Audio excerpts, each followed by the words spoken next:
can see things in people that I think sometimes other people can't. And I've had many times where people have said, why have you employed that person? Or why are you putting up with that person? People come in all different shapes and sizes. Some are a bit quirky and some are a bit quiet, extrovert, introvert. Not everyone's wired the same, and that's good. It brings life, it brings colour. When people have patience and grace for people that come in all different packages, but have that fantastic gold inside, and we're all complementing each other, suddenly we're a well-oiled tuned machine. Yes. And then the business will take care of itself. Welcome to Getting to the Heart of Business, brought to you by The Online Co, where we believe the best way to help small and medium businesses grow is by putting people first. I'm James Parnwell, and the voice you just heard was Josh Nicholls, founder and CEO of Platinum Electricians and co-founder of Jet Black Plumbers. From humble beginnings as a solo sparky driving his tradie van around Western Sydney, Josh now leads around 300 employees Australia-wide, and he's our guest on this podcast. With me today is Jess Caluso. Hey James. Jess, have you ever worked somewhere where you had a pretty bad culture? Oh, have I ever? A few years ago, I worked in agency land, back in marketing agency land. The culture of this particular workplace was one built on fear. Fear of getting in trouble, fear of losing your job. There were so many unspoken rules. Everybody's contract said, start at 9, finish at 5. But if you were in the office any later than 8 a.m, and if you left before 6 p.m, the next morning you're in the boss's office and you were having a bit of a chat. A bunch of unspoken rules. A culture of fear doesn't make for a very enjoyable workplace. So were you really motivated to work hard and to stay there for the rest of your career? No, hence why I'm not there. Well, Josh Nicholls had a baptism of fire as well. His apprenticeship got off to a rough start, and off the back of that he's gone and created a big national brand and really tried to create a culture to make sure new apprentices into the electricians game don't have that same experience. And I've got to say, when you walk into Platinum's head office, it feels a bit like a trendy Silicon Valley tech startup. There's ultra-modern decor, inspirational quotes on the wall, and definitely a buzz in the room. They obviously place a lot of value on their culture. Josh, welcome to the podcast. Thanks for having me. Appreciate it. So let's go right back to the start. You left school. Like most of us, you don't quite know what the future holds, but you did have a childhood knack for pulling gadgets apart and thought you'd give it a go. Sparky a try. Yeah, well, I actually left school at 15. I was a year 10 graduate. Right. School wasn't really my massive strong point. I tried hard, but my sort of makeup was that when it comes to school, it was really a game of what you could remember. It didn't really matter what subject it was. It all just came down to the whole school system is measured on what you can remember. And that's really not how I'm wired. And technology these days is you really don't have to remember that much. That's right. Everything's at your fingertips. That's right. So, for my parents, they were really much pushing me to get a trade. Yeah. I really didn't know at the time what trade I wanted to do. It was more probably my mum's driver in going, hey, look, you pull apart radios and you love playing around with stuff. Not that I ever got them working. It just it was just them? It was just interesting, and like electronic Lego and things like that. So mum, just being a mum's heart, was like, all right, he'd be a good electrician. So I did a little bit of work experience for a friend of ours that was an electrician. Yeah. And then mum got on the phone and was really the driver of getting me interviews to actually go for an apprenticeship, because I was baby-faced, 15 years old, mummy's boy. Like, I look back at it and think, thank goodness for my mother at that time. Yeah, 20 years later, it's like, mum knew something. Yeah, good job, mum. Well done. And how was the apprenticeship?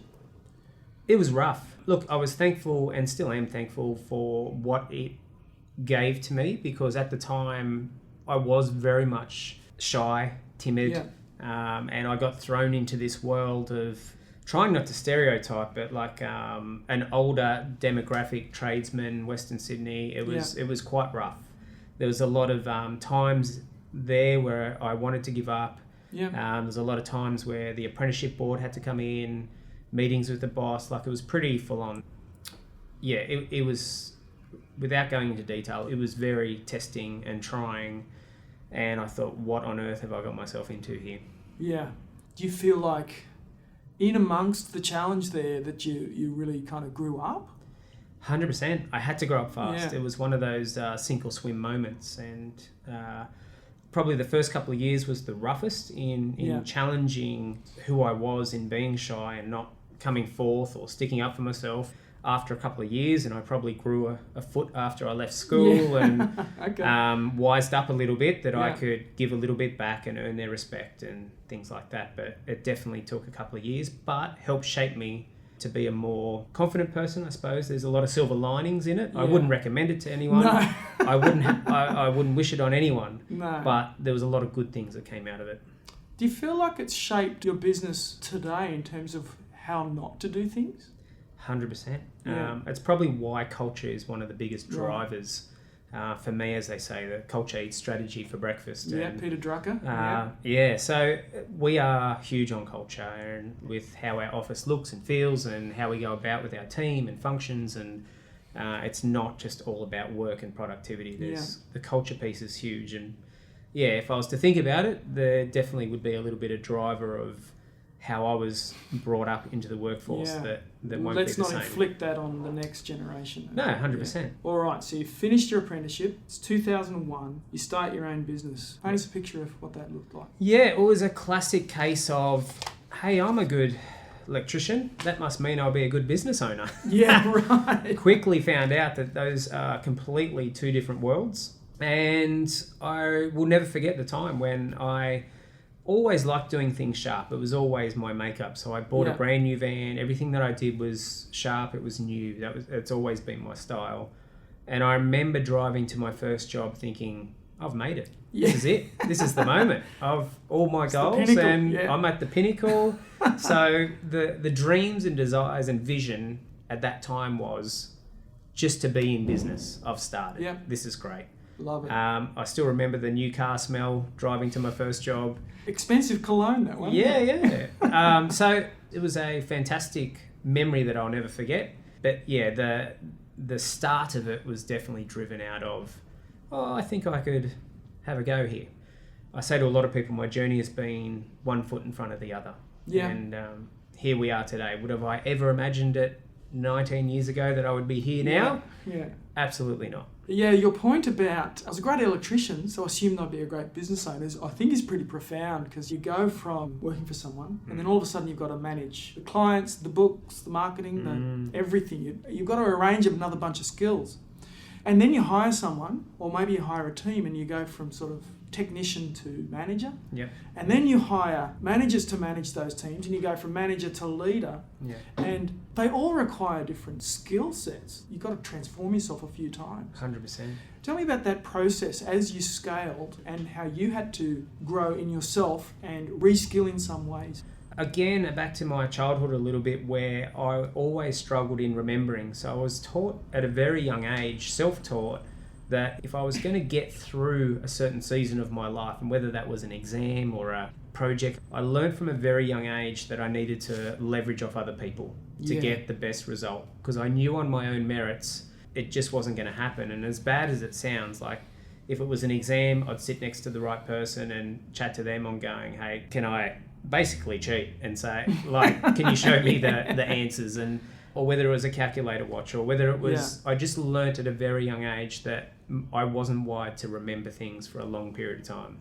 So I learnt to leverage off people. Right. Not use people, but actually leverage off them relationally, I suppose you could say. And in my business life, whenever I came up with a challenge, I just had this auto default to go, who can I bring in to help me get through this situation that's been programmed in me since a kid?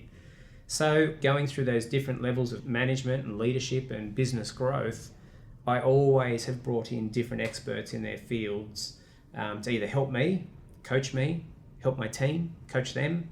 So I've had all different coaches, and I've been to conferences and spent hundreds of thousands of dollars on self-education and to get me to where I am today.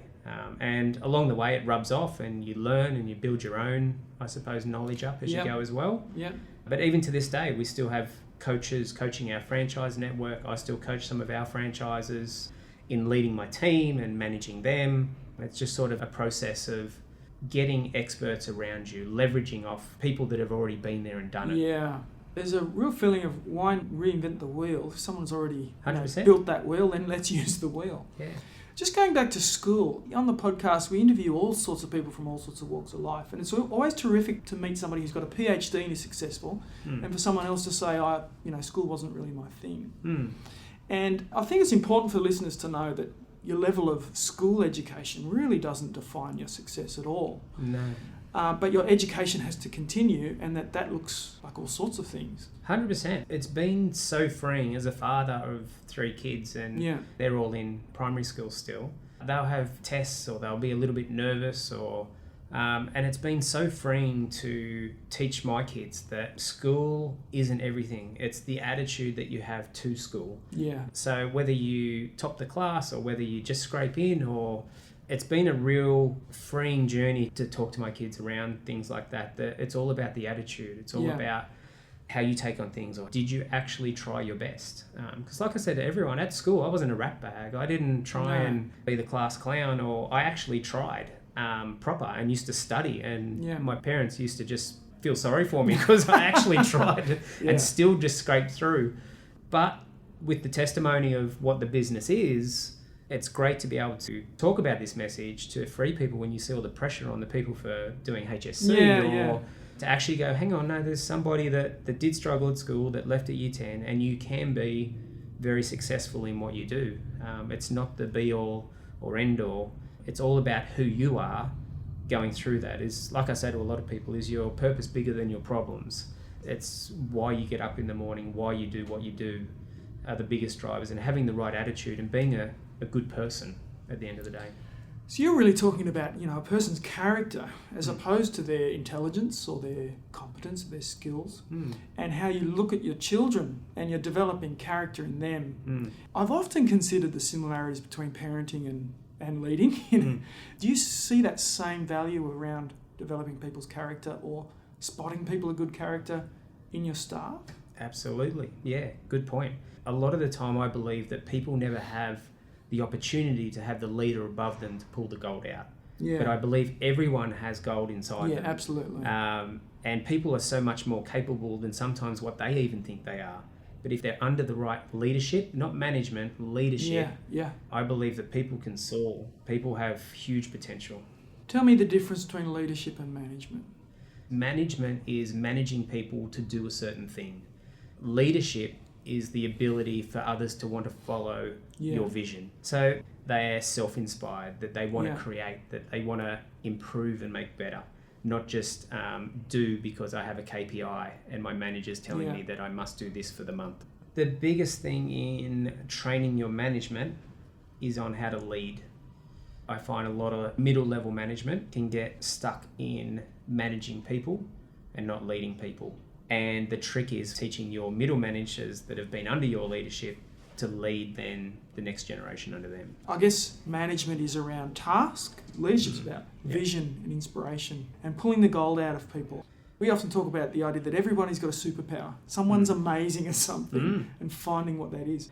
I can see things in people that I think sometimes other people can't. Yeah. And I've had many a times where people have said, why have you employed that person? Or why are you putting up with that person? Because people come in all different shapes and sizes, and some are a bit quirky and some are a bit quiet, extrovert, introvert.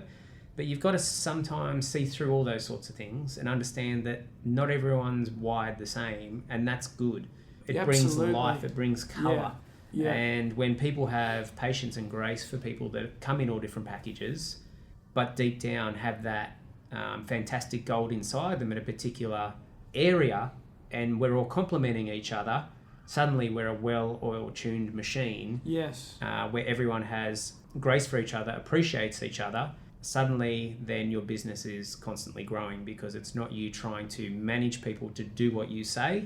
It's people loving what they're doing, understanding each other, working together in unity, and then the business will take care of itself. Successful people generally think differently to the rest.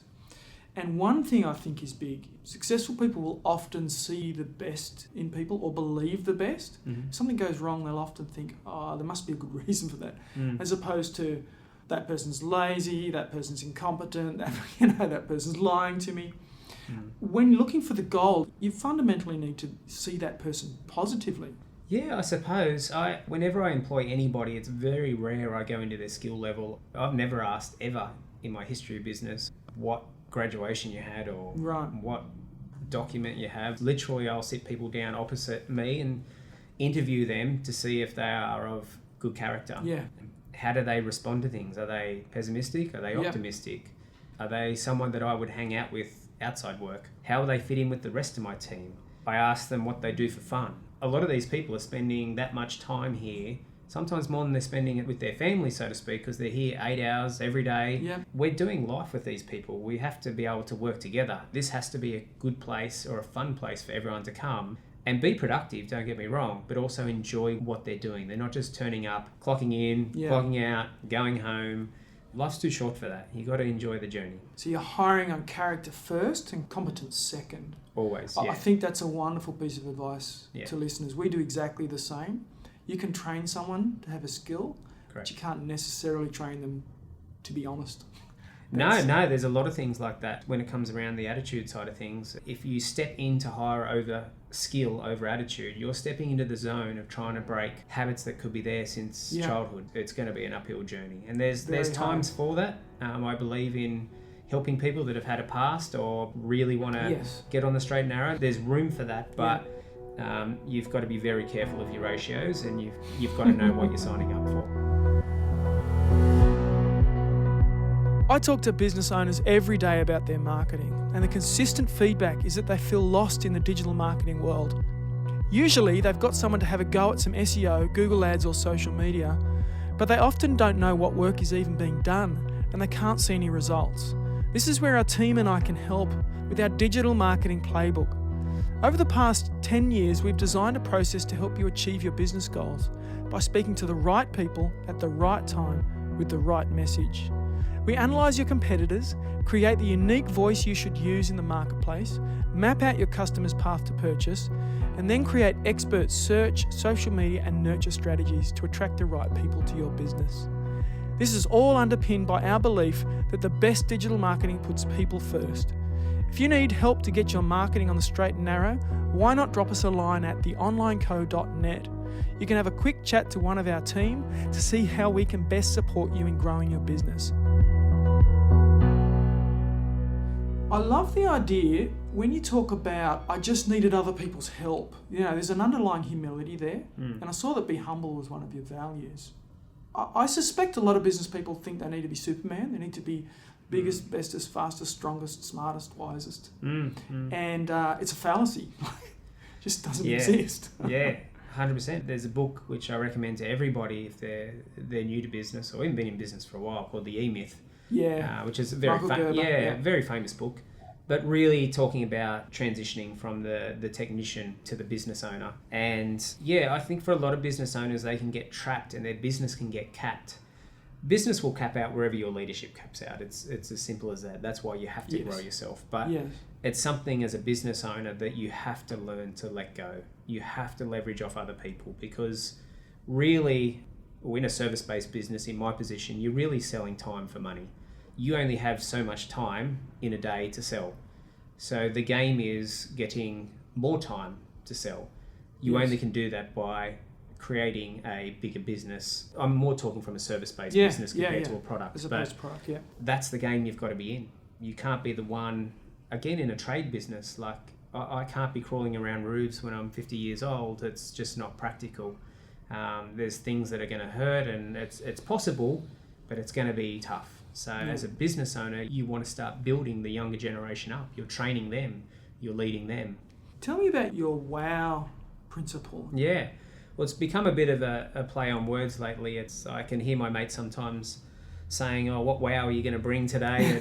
And look, creating the wow, or what I refer to as crazy customer service. Yeah. Like I train all of our new employees and through our induction processes, I always say that a business isn't going to grow based on how good of a technician you are or what brand you put in or how quick you installed it. Everything about business is on how the customer feels once you leave. Doesn't matter what you're doing. Still got to do a good job. Still got to put good product in. Still got to be fairly economical. You can't be sitting around all day. But they're not going to use you based on those things that I just said. It all comes down to how the customer feels once you leave. And is all based around crazy customer service. Yeah. It's doing the things that others don't do. Yes. And that's where you have to look at your processes and what you do. For us in a service-based business, we have what we call Experience 21. So 21 steps we do on site that has nothing to do with the electrical work. Notifications to the customer on when we're going to be there, making sure that we're there exactly when we're going to be there, to where we park our vehicle, to how we walk to the entrance of the building, to how we communicate, to what we say, to then what next, like right through to the end scale of doing a follow-up call or sending an email campaign or whatever it might be. All to where the customer goes from where I found these guys to who I spoke to, being friendly. It's this whole cycle that has to give this experience to a customer, and everyone's got their part to play. And if everyone plays their part well, the customer just feels like, that was seamless. Everyone was friendly. They did a fantastic job for a fantastic price. Man, I'm going to do 2 things. And this is the key to growing any business to multiply astronomical, is if you can get every customer you go to 1, tell their friends, referrals, and 2, never use anybody else. Loyalty, come back to you, what we call raving fans in Platinum. If everywhere you go you can create that, you won't need to spend a fortune on advertising. Marketing is important because everything that I spoke about Experience 21 is an actual form of marketing. Yes. But if you can create repeat and referrals everywhere you go, you'll have a business that is well on its way. You use the word culture a lot. I've known you for a lot of years, and it's one of your favourite words, I think. And it's so important to business. Tell me about your business's culture. Yeah, so our culture is one of, we've got our 10 core values. It's for us, you've got your vision, you've got your mission, and your core values. Your core values are basically your alignment points to what creates your culture. Yes. So like you said, for some of our core values with be humble or self-education or creating crazy customer service, we've got 10 of them. That's very much the alignment of what creates our culture out there. Very much I do employ on, will these people fit into our culture and align to our culture? But you've got to be on purpose with culture. Culture doesn't just happen by who you hire. It is an ongoing, evolving, weekly, daily thing that... You're constantly pruning that hedge, aren't you? 100%. I'll come in of a morning and I'll just feel the vibe. And whether that's I'll go downstairs and buy everyone coffees or to swing the mood, or whether the tunes aren't on in the office, I'll go put the music on, or what music's playing, the environment that they're in. Is there someone that's going through a bad season of life that's causing 5 other people to come down? It is constantly evolving. What are we doing for fun? What are we doing outside the 4 walls as far as a team? So, culture it's no little piece that just happens by itself. You have to be very on purpose. So culture will be built off your values. Your values are your 10 statements that help you align and give language to what the place should feel like. Yeah. I recall being involved in a breakout session where we went for 2 hours and we wrote down our 7 values. Mm-hmm. I looked back on it and thought, what a waste of time that was. We just brainstormed some things that we like. Then when it came to my business's values, I ended up spending years, and it felt like I was mining into my soul to actually figure out, what do I actually value? Yeah. Not what can I take off the shelf, what is really important to me. How did you come about I'm specifically asking this for listeners who haven't developed values, and I talk to a lot of businesses that haven't. Yeah. And then they might be saying, I don't have a culture. And I would argue that you do have a culture. You probably don't have the culture you want. Yeah. You may actually have a bad culture. Yeah. Culture will grow like a weed, or it'll get pruned like a hedge. Yeah. How did you come about defining your values? Yeah, so when it comes to values, I always peel it back a little bit and go, you've got to get your foundation right before you can grow when it comes to business. One of the biggest foundation blocks there is actually setting your vision statement on where are you going? Like, why are you doing this? Where to from here? Basically, your mission statement is how you're going to achieve your vision statement, and then backed into your core values, which are going to be your main core things that are going to drive the culture to achieve your vision. A vision, mission, and core values isn't something that's pretty, that sits on the wall of the entrance of your building, Yes. or your home office, or whatever it might be, and it It's sounds not good. wordsmithed. That's right. It's not Yeah. something that sounds good to your customers. This is something that you have to solely believe in, and it's something that you can't do overnight. I think it took me around 3 months to actually hone ours down. There's a book called Delivering Happiness. It's the Zappos story. So they're a $1 billion online shoe company. Yep. And they have an arm of their business called Delivering Happiness.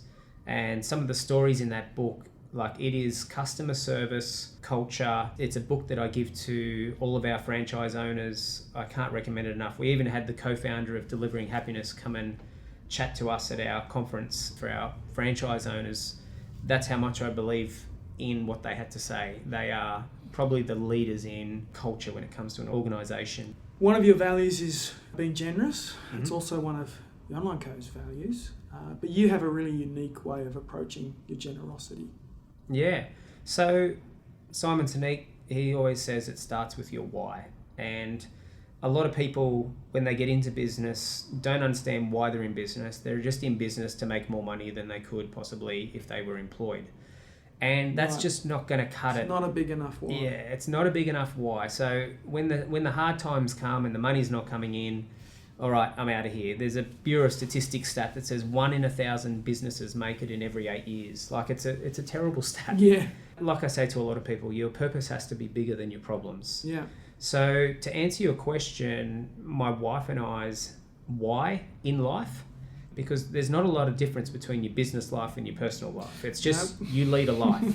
Yes. So our why has always been to be in business to give.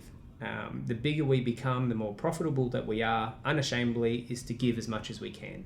Yeah. By no means is it a poor mentality where we just want a little shack to live in. We've got a nice house, we've got a nice car, but I don't need 10 cars and 10 houses. And we live very comfortably. We have our toys and all that sort of stuff. But business for us is a giving tool. So we ventured into starting our own non-for-profit foundation. And that's a big process in itself. Yes. So we have the Platinum Foundation. And we started an initiative off that called the One Child Collective. So that's where we attract multiple businesses to this initiative, where people can come on board and everything is packaged up and done for them, and they can start a giving arm to their business. So, for example, in our businesses, in Jet Black Plumbers and Platinum, we have one van, one child. We have hairdressing salons that are one chair, one child. We have chippies that are one chippy, one child. Yeah. Plumbers that are one truck, one child. So it's something where they can come on, they can get the branding, they can get their own staff engaged. Nothing's tied back to my business. It is a completely something that we do and offer to business owners where they can get involved, whether it's be child sponsorships or giving to projects or field trips to other places around the world. It's something that we are really passionate about. It's growing at a rate of knots, and there's now hundreds of kids getting sponsored. Yeah, wonderful. Projects all around the world. That's probably truly the one where I have to pinch myself and go, Yeah. wow. Like, not as in a prideful wow, but as in, wow, I can't believe that we're having this much impact as an electrical business and plumbing. Yeah. That's a very compelling why. I've heard you say that the first million turnover is the hardest. Can you explain what that looked like for you? Yeah. The first million is definitely a milestone. To turn over $1 million, your business has to grow to a certain size where you can't do everything. Yeah. So that's why it's the hardest, because you're learning how to employ people, how to lead people, how to put reporting in place. You've changed your business from yourself to a scalable model. Yeah. So generally businesses that are turning over or hit that $1 million, they've had to go through all those different zones, and that's hard zones. That's all the foundational stones to get you to a place to turn over that $1 million. I believe from then onwards, it becomes an art of refining that and keeping it scalable and honing those skills to be a better leader, a better manager, a better whatever it might be as you multiply. Yeah. Because it's easy to lead and put those levels of leadership in when you're turning over $1 million, but when you're turning over 10 mil or 20 mil, that's when it becomes a different game, because instead of 4 people, so to speak, underneath you, there's suddenly 50 people. That changes the game a little bit. And culture becomes huge.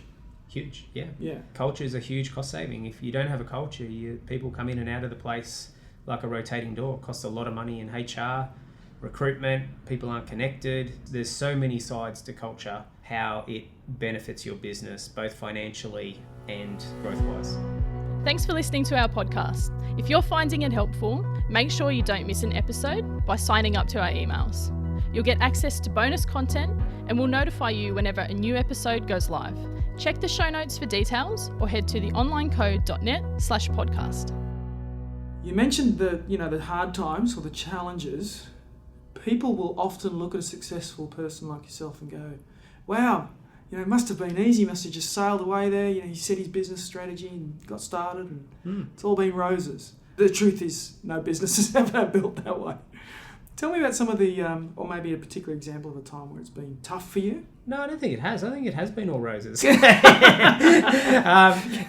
there's been many a times through my business life, I suppose you could say, over the last 19 years. There's always hurdles. There's always challenges. Gosh, from sometimes people stealing or vans getting smashed up, or sometimes there's workplace injuries, and sometimes there's things where you get it wrong as a leader and people leave and it feels like someone's taken your firstborn child. Like there's so many things you've got to get around as a business owner. You have to be thick-skinned and be really on purpose with keeping your heart soft as well. Yes, it's a tricky balance. Yeah, it's a very tricky balance. So yeah, for me, getting through my tough times, I'm very fortunate where I have a faith element. So for us is very much, when I say us, my wife and I, with our faith, we just always believe that we're going to be looked after. So we're never in the grounds of self-reliance or it's all up to me.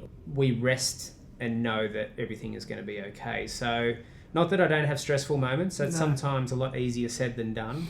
But it's definitely a place where it has helped us greatly tackle, I suppose, the tough times in business. We always have that security, I suppose, in the background.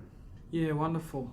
What would you say is the biggest challenge you've had in the last 19 years? I would say, I reckon one of my biggest challenges has actually been this year with COVID. We always thought we were pretty protected. Our customer base was predominantly aged care, retail, and then just that was like the blanket was pulled out from under your feet. Aged care, retail, literally our business dropped by 50%.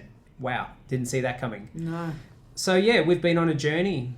It's been rocky, it's been challenging. It challenges your culture when you've got a lot of people that they've got everything coming at them.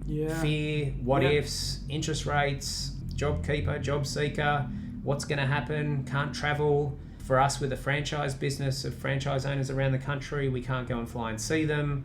They're used to annual conferences.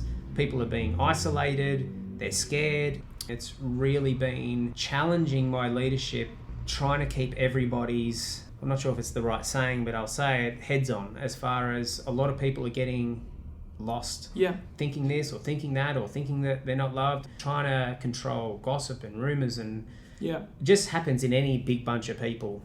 We've done well. We've hardly lost anybody, but you're trying to hold all your people because you know when we come out of this, it's going to be extremely busy. Because all the contracts we haven't stopped. They've just paused. Yes. And thank goodness for the initiatives that the government have brought. It's helped take a bit of pressure off, but it has been a challenging year.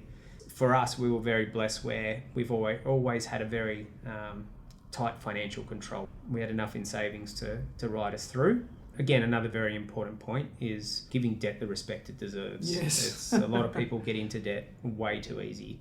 And there's good debt and there's bad debt, but as business owners, it's very important that you're not just spending everything, that you're saving up for a rainy day, so to speak. Yeah, that's really great advice. I think in business, sometimes people almost sell their soul. They just work and work and work. And you've obviously managed your marriage and your family well. Can you give any advice to people to keep the most important things in life in perspective whilst still being successful? For me, work-life balance has always been a major thing for me. It really does sadden me when I see business owners sacrificing everything for their business. Like truly something inside me, it actually does sadden me. Because I can see a lot of people that they're doing it for their family, but they're not bringing their family along.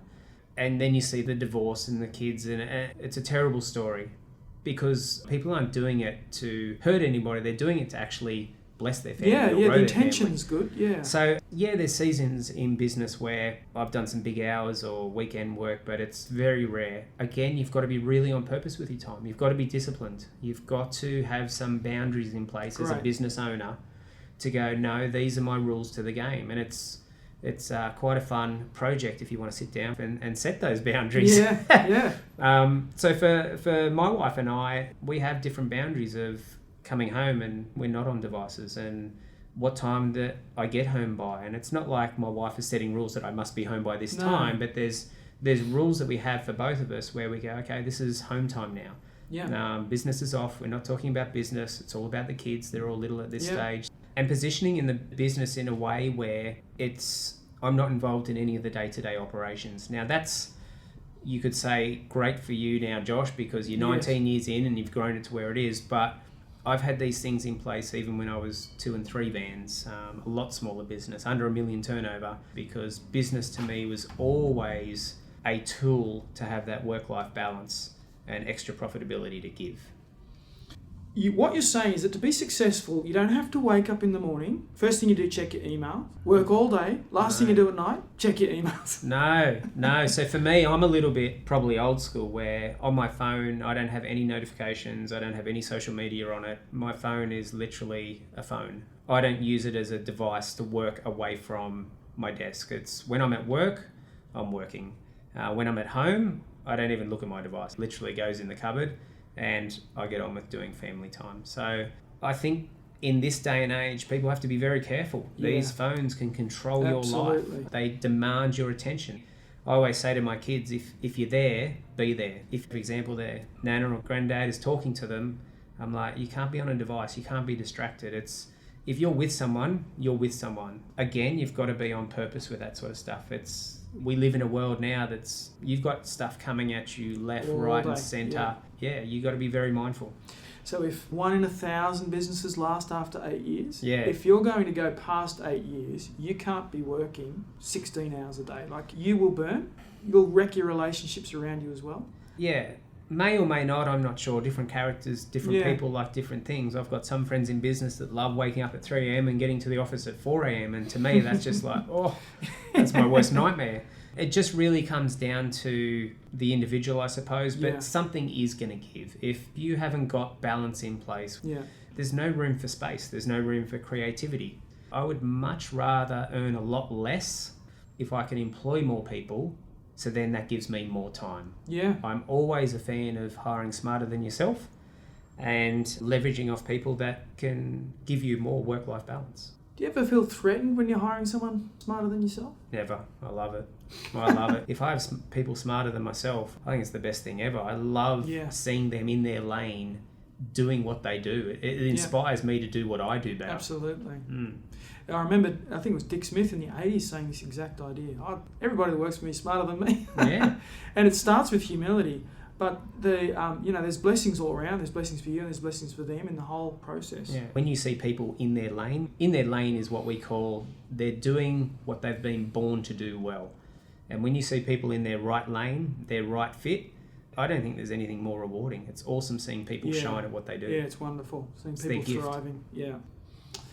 Well, thank you, Josh. Appreciate your insights, your wisdom, your experience, and thank you for coming on the podcast. Thanks for having me. I really appreciate it. Well, that was Josh, and if you want to read a bit more about his 10 core values or some of those great books he mentioned, check out the show notes at theonlineco.net/podcast. Jess, you're a marketing pro. What do you think it is about Josh's approach to marketing that's made him so successful? I think it's his approach to his customers. So he mentioned that 21-step process that he has that has nothing to do with electrical. It's all about his customers. You know, to have a process like that in your business, which is purely focusing on your customers, that's his point of difference, right? Isn't that? Yeah, and as we always say, putting people first is the best way to grow a small and medium business, and that's what he's done. How important do you think it is for an electrical business to have a point of difference?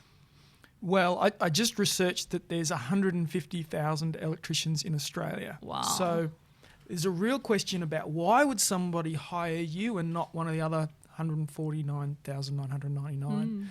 When we go through and look at an industry for a client, we'll often just see this big sort of beige soup of everybody looks the same. Everybody's saying the same things the same way. And as soon as you are able to communicate something slightly different, something slightly unique, you start creating demand for yourself just by doing that. And Josh has very cleverly created his 21 point process, and that's his point of difference. And it's a bit like, putting a big splash of red in that beige picture that is painted of that industry and saying and going, hey, look at us, we're different. And that's attractive. It might repel people too, but often it'll repel the wrong customers, and that's fine. Yeah, that's a good point. It'll sort of do a bit of the qualifying for him, won't it? Yeah, that's right. So, I mean, he's got some things here in his 21 customer experience checklist, like arriving 5 minutes early. You go, well, that's not very sophisticated. That's right. It's not rocket science. But how many times have you had a tradie to your house and they've said, I'm going to turn up between 1 and 5 this afternoon. And then they're at 5:30. Well, or you just don't know. You've got to take half a day off, or it's very complicated. Or they clean up better than it was before they started. I mean, imagine, I might intentionally invite a few tradies over. That's right. I'll leave a mop and bucket out. Yeah, hey? that's right. Call Platinum. Yeah. Get your kitchen cleaned. No, but rather than having, shavings all over the floor or mess or whatnot. That's right. And it's all these points help to make for that customer experience. And at the end of the day, when you're a customer, you want to have a good experience. No matter what, if it's a service or a product, whatever you're purchasing, you're parting with some money. You want to make sure that experience that you've had is a positive one. And these steps are all just that they may seem tiny and insignificant, but they're actually super important. Absolutely. And they make a big difference. Yeah. So for those of you who are looking for a USP or a unique sales proposition for your business, I'd recommend starting by jumping on Google, typing in a keyword that's relevant to your industry, and in this case it would be something like Electrician Sydney, and having a look at the top 10 results and seeing what their USP is. Yeah, that's a great tip. Now, you shouldn't steal theirs because otherwise it's not unique anymore, it's somebody else's. But what you need to do is get some ideas and see what the landscape is. And then what I generally would recommend is going to your values and saying, what is it that I really care about? Now, Josh really cares about his customer. Mm-hmm. That's really important to him. He wants to wow them. So he's now developed a USP straight off the back of his values. So this is a process we do in our playbooks. We help customers go through to help them develop their USPs. And then what you're doing, it's not just a USP to get sales, you're doing something that deeply matters to you because it's now linked with your values. This episode of Getting to the Heart of Business was brought to you by The Online Co, produced by Claire Bruce and music by Harry Parnwell. You can find us at theonlineco.net. If you know someone who you think could really learn from Josh's experience, feel free to share this podcast with them. We'd love you to subscribe and leave us a review.